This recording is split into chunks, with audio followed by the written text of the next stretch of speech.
సాధారణంగా 21 రోజులు ట్రైనింగ్ పూర్తయితే సామాన్ సర్దేసి ఎప్పుడు ఇది అయిపోద్దా పరిగెత్తుదాం అని చెప్పి అనుకునే వాళ్ళు చాలామంది ఉంటారు. సాధారణంగా మేము ట్రైనింగ్లు చూసాం. ఇది ఏంట్రా బాబు ఎప్పుడు పూర్తవుద్ది, ఇన్ని రోజులు తోవేశారేంటి, ఎప్పుడు ఇంటికి వెళ్తాం, ఎప్పుడు బస్సు ఎక్కుతాం అనేది చూసి అట్లా ఉంటుందేమో అని చెప్పి నేను అనుకుని వచ్చా. చూస్తే ఎక్కడ సామాన్ లేదు, మొహం చూస్తామంటే బ్రైట్గా ఉంది. ఇంకో సంవత్సరం నడిపితే కూడా వచ్చేటట్టున్నారు మీరు. అంతకంటే ముఖ్యంగా ఏంటంటే ఒక కొత్త చైతన్యం కనబడుతుంది నాకు. మీ అందరి మొహాల్లో ఒక కొత్త చైతన్యం కనబడుతుంది, ఒక కొత్త రియలైజేషన్, ఒక కొత్త సంకల్పం.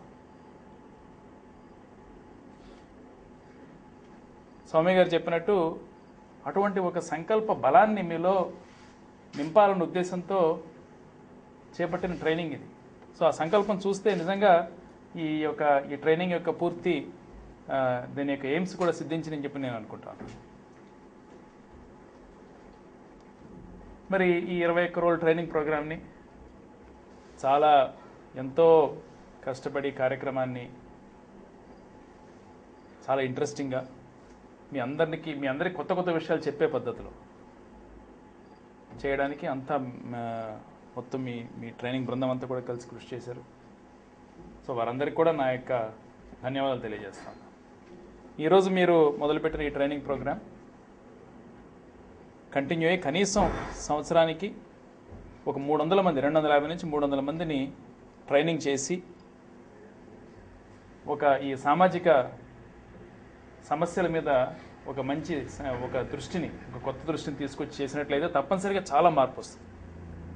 సో కాబట్టి ఇప్పటి నుంచి మీరు స్టార్ట్ చేసిన ట్రైనింగ్ ప్రోగ్రామ్ ఇది ఆరంభం, అంతం కాదు ఇది.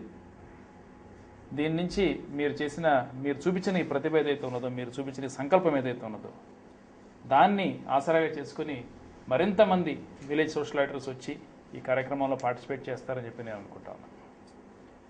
కార్యక్రమాన్ని నడపడంలో అత్యంత ప్రధానమైన భూమిక మన కమిషనర్ గారికి.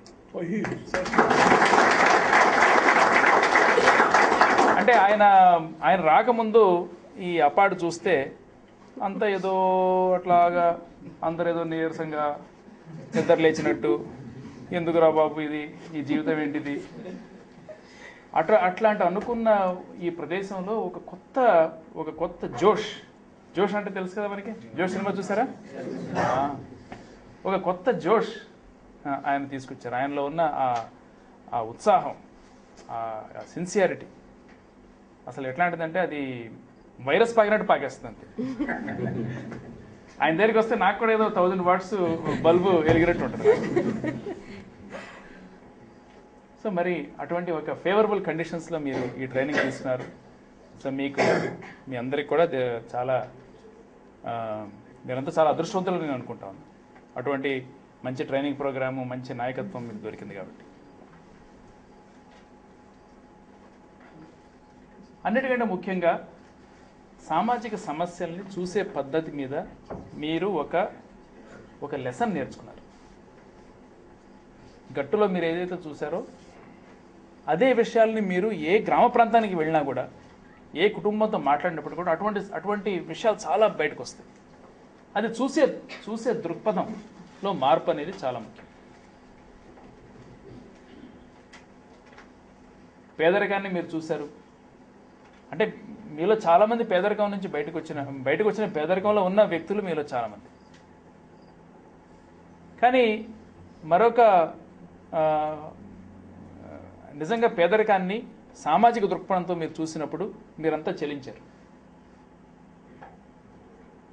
పేదరికాన్ని చూసినప్పుడు రకరకాల ఎమోషన్స్ వస్తాయి. కొంతమందికి నైరాశ్యం వస్తుంది. అంటే నిరాశ. ఇది ఏం కాదు సార్, మీరు ఏం చేసినా కూడా వీళ్ళని మనం ఏం చేయలేం, వీళ్ళని ఎట్లాగే వాళ్ళు ఎక్స్ప్లాయిట్ చేస్తూ ఉంటారు, వీళ్ళు ఎప్పటికీ పైకి రావడం చాలా కష్టం. నిరాశ. కొంతమందికి ఉద్రేకం. సార్ ఇదంతా ఎందుకు వచ్చిందంటే మమ్మల్ని తరాల కొద్దీ ఈ విధంగా వాళ్ళు అణగదీస్తూ ఉన్నారు, వాళ్ళ మీద మనం పోరాటం చేయాలి, చేసినప్పుడే మనకి విముక్తి వస్తుంది. క్రోధం, ఆవేశం. కొంతమంది పాపం సార్, ఏం చేస్తాం, వాడి కర్మది, తలరాతది. కనీసం ఇప్పుడు ఈ జన్మ ఎట్టకపోయింది, కనీసం వచ్చేసారైనా కూడా మంచిగా పుడితే బాగుంటుంది. ఫ్యాటలిస్టిక్ అంటే కర్మ, వీళ్ళంతా కర్మ సన్యాసులు, వీళ్ళంతా కర్మ సన్యాసులు. అటువంటి వాళ్ళు చాలామంది ఉన్నారు. మీలో చాలామందికి అటువంటి భావనలు కలిగి ఉండొచ్చు. పేదలకి కావాల్సింది సింపతి కాదు. సింపతి అంటే అయ్యో పాపం, సానుభూతి కాదు కావాల్సింది. They want empathy. సింపతికి ఎంపతికి తేడా మీరు తెలుసుకోవాలి. ఎంపతి అంటే ఏంటంటే వాళ్ళల్లో ఉన్న దైన్యాన్ని, వాళ్ళల్లో ఉన్న బాధని మనలో పండించుకోవడం ఎంపతి. అది మనలో తీసుకోవడం, మనలో తీసుకొని మనం ఎక్స్పీరియన్స్ చేయాలి. ఆ బాధని మనం ఎక్స్పీరియన్స్ చేసినప్పుడు ఎంపతి. మరి ఆ బాధను మనం ఎక్స్పీరియన్స్ చేసినప్పుడు వాళ్ళు కూర్చున్నట్టు మనం కుంగిపోయి కూర్చుంటామా? కూర్చోం. ఎందుకు కూర్చోం? ఎందుకంటే ఆ బాధను మనలో తీసుకున్నప్పుడు ఆ బాధ కారణం ఏంటనే ఒక తర్కించగలిగిన ఒక కెపాసిటీని మనం అలవర్చుకున్నాం. అంటే ఎందుకు ఈ యొక్క కుటుంబం ఇంత దుర్భర పరిస్థితులు ఎందుకు ఉంది, ఈ కుటుంబాన్ని ఆ బాధ నుంచి దూరం చేయాలంటే ఏం చేయాలి అనే ఒక తర్కించగలిగిన ఒక కెపాసిటీ ఎప్పుడైతే మనకు వస్తుందో అప్పుడే నిజమైన పేదరికానికి ఎదురుగా పోరాడే వ్యక్తి. ఎందుకు వాళ్ళు పేదరికంలో ఉన్నారు, ఏం చేస్తే బయటకు వస్తారు, అంతే. Simple question. Always look at life positively. అంటే ఇది మన ముందున్న సిచ్యుయేషన్. ఈ సిచ్యుయేషన్ నుంచి ఎలా బయటపడతాం, ఏ విధంగా మనకి వాళ్ళలో ఒక కొత్త చైతన్యాన్ని మనం ఏ విధంగా తీసుకురాగలం అనే ఒక ఆలోచన శక్తి ఎప్పుడైతే మనకు వచ్చిందో అప్పుడే నిజమైన సోషల్ యాక్టివిస్ట్ అవుతారు. కాబట్టి ప్రతి ఒక్క విషయాన్ని మనం అనుకున్నట్టు లాస్ట్ టైం ప్రశ్నించాలా, ప్రశ్న నుంచి మనం సమాధానం రాబట్టాలా, ఒక కొత్త మార్గాన్ని అన్వేషించాలి. ప్రశ్న నుంచి సమాధానం నుంచి కొత్త మార్గం. ఆ మార్గాన్ని అమలు చేసే విధంగా ప్రజల్ని మనం ఎప్పుడైతే సమాయత్తం చేశామో అప్పుడు నిజమైన సోషల్ యాక్టివిస్ట్ మనం అవుతాం. సో అది ఒకరోజు మన 21 రోజుల ట్రైనింగ్లో వచ్చేది కాదు. ఈరోజు మీరు ట్రైనింగ్లో ఒక ప్రధానమైన అంశాన్ని మీరు నేర్చుకున్నారు. ఏంటంటే ప్రశ్నించారు, వాళ్ళ యొక్క బాధను ఎక్స్పీరియన్స్ చేశారు. ఇక్కడి నుంచి సొల్యూషన్స్ రావాలా, మార్గాలు కనబడాలి, మార్గాలు కనిపెట్టాలి.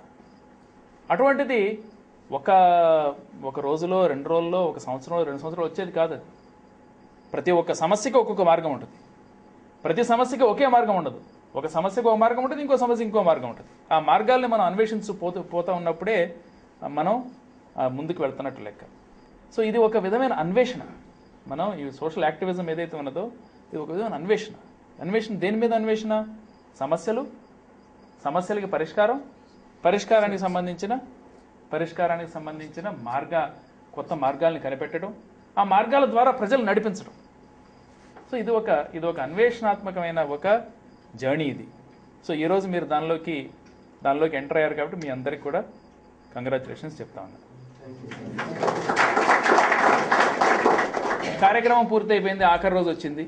ఆఖరి రోజు నాడు ఎంతమంది హ్యాపీగా ఎంతమంది ఉన్నారు చెప్పండి, చేతులు ఎత్తి. ఎంతమంది సాడ్గా ఎంతమంది ఉన్నారు, బాధగా ఎంతమంది ఉన్నారు? ఓకే, 1 2 ఇంకా అదే అంటున్నా.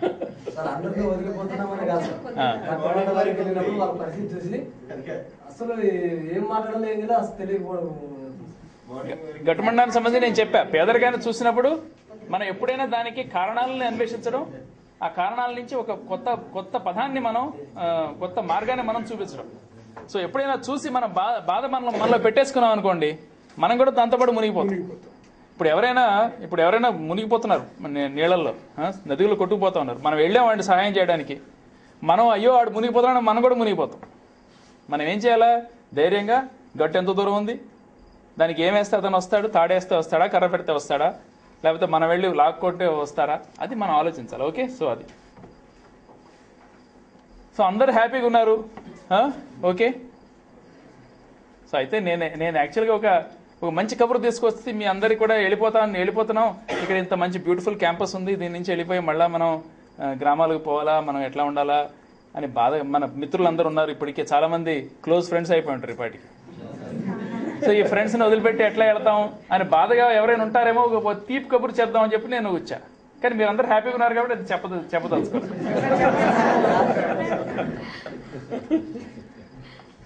ఎవరికి తీపి కబురు ఎంతమందికి కావాలి చెప్పండి. అందరికి కావాలా? ఇది రజతికి అక్కర్లేదు. ఇంకా నీ పేరేంటమ్మా? వద్దు మరి చెయ్యొద్దమ్మా తీపి కబురు. చెయ్యొద్దని వాళ్ళకి తీపి కబురు లేదు. ఓకే, సో మనకేంటంటే ఈ సోషల్ ఆడిట్ యొక్క మనకేంటంటే సోషల్ ఆడిట్ అనేది ఒక సామాజిక ఉద్యమం. చాలామంది ఏంటంటే సోషల్ ఆడిట్ అంటే దొంగలు పట్టుకోవడం అనుకుంటారు. చాలా తప్పది. ఇది ఒక ఉద్యమం. ఎందుకంటే మీరు అన్నట్టు ఒక కొవ్వొత్తి నుంచి 4 కొవ్వొత్తులు వెలిగించడం, ప్రజలకి మార్గం నేర్పించడం, అదంతా మనం మొదట చెప్పేసాం, మళ్ళీ చెప్పక్కర్లా. సో దీంట్లో ఏంటంటే అటువంటి ఒక విచక్షణ శక్తి కలిగిన వ్యక్తులు కావాలి. సో అటువంటి వ్యక్తులు మీలో ప్రతి ఒక్కరు మాకు కనబడ్డారు. కాబట్టి ఏం చేయాలా? ఆవిడ చెప్పారు, ఎవరైనా ఉద్యమం అడిగితే మంచోళ్ళు, ఉద్యోగం అడిగితే చెడ్డోళ్ళు అని చెప్పేసింది ఆవిడ. నేను దానికి ఒక చిన్న అమెండ్మెంట్ ఇస్తా ఉన్నా. ఉద్యోగం నడిపేవాడు ఉద్యోగం చేస్తే ఆ ఉద్యోగానికి కళ వస్తుంది కదా.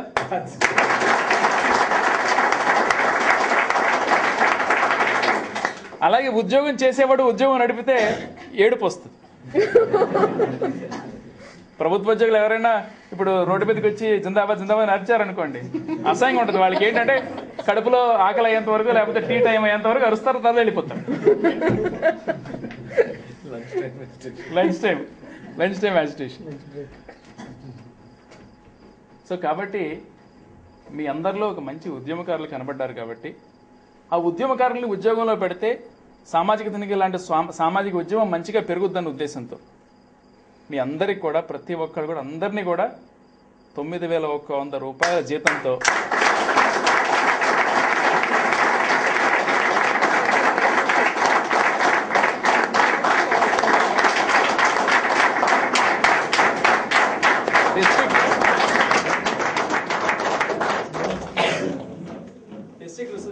డిస్ట్రిక్ట్ రిసోర్స్ పర్సన్స్గా అందరినీ కూడా తీసుకోవాలని చెప్పి నిర్ణయం చేశాం. మేడం గారు కూడా దానికి ఒప్పుకున్నారు. ఆవిడకి చాలా కష్టం మీకు తెలీదు. ఎందుకంటే ఎప్పుడు పరీక్ష పెడతాను ఉంటుంది ఆవిడ.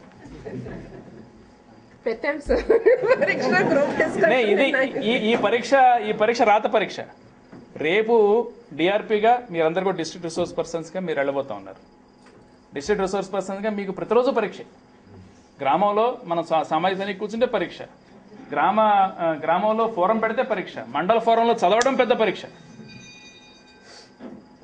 ప్రజలు ఎదురు తిరిగితే పరీక్ష, ప్రజలు మీ వెనక వస్తానంటే కూడా పరీక్ష, అంతమందిని తీసుకుపోవడం కూడా కష్టం. సో కాబట్టి ప్రతి ఒక్క స్టెప్లో కూడా పరీక్ష ఉంది. జీవితమే ఒక పరీక్ష నిజంగా. కాబట్టి ఈ పరీక్షలో మీరు నెగ్గారు. మీ అందరికి వీళ్ళందరినీ కూడా డిఆర్పిస్ కింద మీ యొక్క బ్లెస్సింగ్స్తో తీసుకుంటున్నాం. కాబట్టి ఇప్పుడు రాబోయే కాలంలో మీరు ఎప్పుడు I thought you will distribute the orders today. No. The orders will be generated, sir. The certificate is enough. The orders will follow, sir. So కాబట్టి మీ అందరూ కూడా డిఆర్పిస్గా సామాజిక తనిఖీకి ఇవన్నీ తీసుకురావాలా. మీ అందరూ కూడా మంచి సత్ప్రవర్తన చాలా అవసరం. నేను ఇప్పుడు ఇంకా మీ ముందున్న రెస్పాన్సిబిలిటీస్ చెప్తాను. సామాజిక తనిఖీలో ఉద్యమకారుడి కింద వచ్చిన ప్రతి ఒక్క వ్యక్తి మీద చాలా బాధ్యత. ఎందుకంటే పరివర్తన కోసం ప్రయత్నం చేస్తున్న ప్రతి ఒక్క వ్యక్తి కూడా పరివర్తన ముందు లోపల నుంచి రావాలి, తర్వాత బయటకు వస్తుంది. నేను రోజు సిగరెట్ తాగి మా అబ్బాయిని తాగద్రా అంటే అట్లానా అని చెప్పి పక్క వెళ్తే అవుతాడు. ఈ రోజుల్లో అయితే ఉండుగా నేను తాగితే నీకేం వచ్చింది, నువ్వు తాగినప్పుడు లేదేంటి అంట. పరివర్తన అనేది ముందు మనలోంచి రావాలి. సో అటువంటి ఆ పరివర్తన అంటే ఏంటంటే, ఆ పరివర్తన అన్ని రకాలైన పరివర్తన చెప్తాను. ఒకటి ఏంటంటే మన దృక్పథంలో పరివర్తన, మన నాలెడ్జ్లో అంటే మన యొక్క విషయ పరిజ్ఞానంలో పరివర్తన,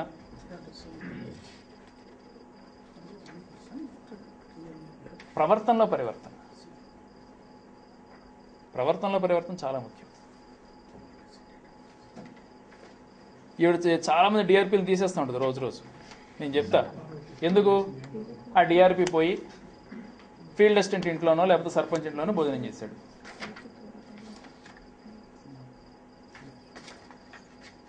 లేకపోతే వేరే వాళ్ళతో ఆలోచపడ్డాడు. ఇలాంటి కంప్లైంట్స్ వస్తూ ఉంటాయి. ఇప్పుడు సామాజిక తనిఖీలో ఉన్నవాళ్ళు ఏంటంటే మనది ఒక ఓపెన్ లైఫ్ ఇది. మనల్ని అందరూ చూస్తూ ఉంటారు. మనం సామాజిక తనిఖీకి పోతాం. మనం ఒక రికార్డు చూస్తూ ఉంటే, ఒక ఫీల్డ్ లొకేషన్ చూస్తూ ఉంటే, ఒక మనిషితో మాట్లాడుతూ ఉంటే మనల్ని 100 మంది చూస్తున్నారు ఆల్ ద టైం. దయచేసి గుర్తుపెట్టుకోండి, 100 మంది 100 కోణాల నుంచి చూస్తూ ఉన్నారు మనల్ని. సో చూసిన వాళ్ళు ఏదైనా తేడా వస్తే ఇమ్మీడియట్గా ఆవిడ ఫోన్ మోగుద్ది. ఆవిడ ఫోన్ ఎప్పుడు మోగుతూనే ఉంటుంది, పగలు రాత్రి. ఇక్కడ ఈ యొక్క శిక్షణ నుంచి వచ్చిన ప్రతి ఒక్కళ్ళు కూడా మంచి ప్రవర్తన కలిగి ఉంటారని చెప్పి నేను పూర్తిగా ఆశిస్తాను. నాకు ఆ నమ్మకం ఉంది. మనం గ్రామానికి వెళ్ళి ఆ యొక్క యూత్ అక్కడ ఎవరైతే ఉన్నారో, మీలాగా ఉన్న యూత్ ఎవరైతే ఉన్నారో వాళ్ళందరికీ ఒక మోడల్గా నిలబడాలని మనం అనుకుంటా ఉన్నాం కదా. వాళ్ళకి చెప్దాం అనుకుంటున్నాం కదా, ఎలాగ పేదరికాన్ని ఎలా బయటపడాలి, ఏమిటి వివరాలన్నీ కూడా చెప్దాం అనుకుంటున్నాం. అది చేయాలంటే మన పర్సనాలిటీ బాగుండాలి. పర్సనాలిటీ అంటే 6 అడుగులు ఎత్తు లేకపోతే ఇంత లావు అది కాదు. పర్సనాలిటీ అంటే ఏంటంటే ప్రవర్తన బట్టి వచ్చే పర్సనాలిటీ. సో అది చాలా చాలా చాలా ముఖ్యం. ఆవిడ ప్రతిసారి అడుగుతుంటారు, నువ్వు ప్రజల కోసం పనిచేస్తున్నావా, ప్రజలతో పనిచేస్తున్నావా? ఇది నాకు అర్థం కాల మొదట. అంటే ఏంటని అడిగా. సో ఆవిడ ఏదైనా క్లాస్ తీసుకుంటే గంట సేపు చెప్పింది. చాలా ఇది ఎప్పుడు మీరు ప్రతి ఒక్కరు కూడా ప్రశ్నించి అర్థం చేసుకోవాల్సిన విషయం. ప్రజలతో పనిచేస్తున్నావా, ప్రజల కోసం పనిచేస్తున్నావా? చాలా ముఖ్యమైన విషయం ఇది. ఇందులో సింపుల్గా ఉన్నా కూడా ప్రశ్న చాలా తత్వం ఉంది దీనికి. కాబట్టి అటువంటి ప్రజలతో పనిచేయగలిగిన ఒక మనస్తత్వాన్ని, ప్రజలు అభిమానించదగిన ఒక ప్రవర్తనని, ప్రజలు మీ వెంబడ నడవగలిగిన ఒక విషయ పరిజ్ఞానాన్ని, ఇవన్నీ కూడా మీరు ఆకలింపు చేసుకుని పోవాలి. డిఆర్పి కింద మంచిగా మీరు బాగా పనిచేసి ఈ యొక్క సామాజిక తనిఖీని ఇంకా చుట్టుపక్కల ఇంకా మిగతా వాళ్ళందరికీ కూడా మీరు ఆదర్శంగా నిలుస్తారని చెప్పి నేను ఆశిస్తూ మీ అందరికీ కూడా శుభాకాంక్షలు తెలియజేసి సెలవు తీసుకుంటాను.